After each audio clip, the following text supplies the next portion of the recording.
வணக்கம். இமானுவேல் நாடார், மாநில அமைப்புச் செயலாளர் மற்றும் திருப்பூர் மாவட்ட செயலாளர், புதிய திராவிடக் கழகம். இந்த பதிவு எதற்காக என்றால், திருப்பூர் மாவட்டம் காடையூர் கிராமம் பசுவமூப்பன் வலசு பகுதியில் அமைந்துள்ள 4 குல நாடார் சமுதாய மக்களின் குலதெய்வமான கருங்கடா கருப்பணசாமி கோயில் பிரச்சனை கடந்த 3 வருட காலமாக எங்களுடைய அமைப்பு சார்பாக என்னுடைய தலைமையில் முன்னெடுத்து இந்த நாள் வரை சிறப்பான முறையில் நாங்கள் எடுத்து சென்றுள்ளோம். எங்களுடைய புகார் மனுவானது மாவட்ட ஆட்சியாளர் அவர்களிடம் எண்ணற்ற புகார் மனு கொடுத்துருக்கோம். என்ன கொடுத்துருக்கோம் அப்படின்னா, இந்த கோயில் அமைந்திருக்கக்கூடிய தோட்டத்தின் உரிமையாளர், அதாவது காசா நம்பர் 255/A, இந்த 255/Aல அவருடைய நில அளவீடு பார்த்தீங்கன்னா 1.69 ஏக்கர். இதில் எங்களுடைய கோயில் அடங்கியிருக்கு. அந்த கோயில் அடங்கியுள்ள அந்த இடத்தையும் தன்னுடைய பட்டாவில் அவர் சேர்த்திருக்காரு. இதை நாங்கள் பிரித்து கொடுக்கணும், நீங்கள் முறையான அளவீடு செஞ்சு இந்த கோயில் வழிபாடு செய்யக்கூடிய நாடார் மக்களுக்கு தான் அந்த இடம் சொந்தம் அப்படின்னு சொல்லி மாவட்ட ஆட்சியாளர்கிட்ட நாங்கள் புகார் கொடுத்துருந்தோம். அது பார்த்தீங்கன்னா நம்ம தாசில்தார் அவர்கள், ஆர்டிஓ அவர்கள் எல்லாருடைய விசாரணையில் இன்னைக்கு வரைக்கும் இருந்து வருது.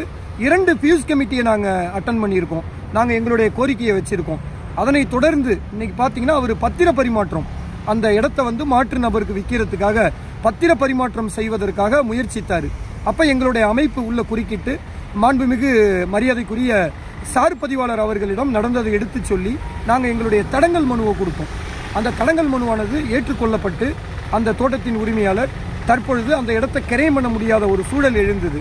இதனை தொடர்ந்து இவர் என்ன பண்ணுறாருன்னா, சென்னை உயர்நீதிமன்றத்துக்கு போய் என்னுடைய பட்டா இடத்துல இந்த கோயில் இருக்குது, இந்த கோயிலும் எனக்கு சொந்தம் அப்படின்னு சொல்லி ஒரு ரெட் மனு போடுறாரு. அந்த ரெட் மனுவை விசாரித்த மாண்புமிகு நீதி அரசர்கள் மிக சிறப்பான தீர்ப்பு ஒன்று அளிச்சிருக்காங்க. என்னன்னா, கோயில் இருக்கக்கூடிய இடத்தை அளவீடு செய்து அதை அந்த கோயில் வழிபாட்டுக்கு தான் நீங்கள் கொடுக்கணும் அப்படின்னு சொல்லி ஒரு உத்தரவை போட்டிருக்காங்க. அந்த உத்தரவானது தற்பொழுது காங்கேயம் தாசில்தார் அவர்களுடைய நேரடி பார்வையில் சர்வேயர் மூலமாக அதை விசாரிக்கிறதா இருக்குது.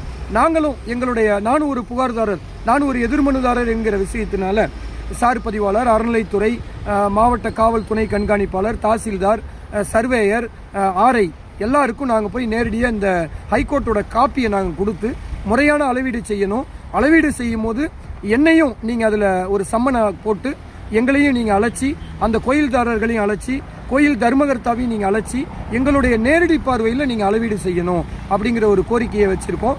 அதற்கான மனுவும் இன்னைக்கு நாங்கள் சம்மந்தப்பட்ட சர்வேயருக்கு இன்னைக்கு நாங்கள் கொடுத்துருக்கோம். தர்மகர்த்தா சார்பாகவும் என்னுடைய சார்பாகவும் கொடுத்துருக்கோம்.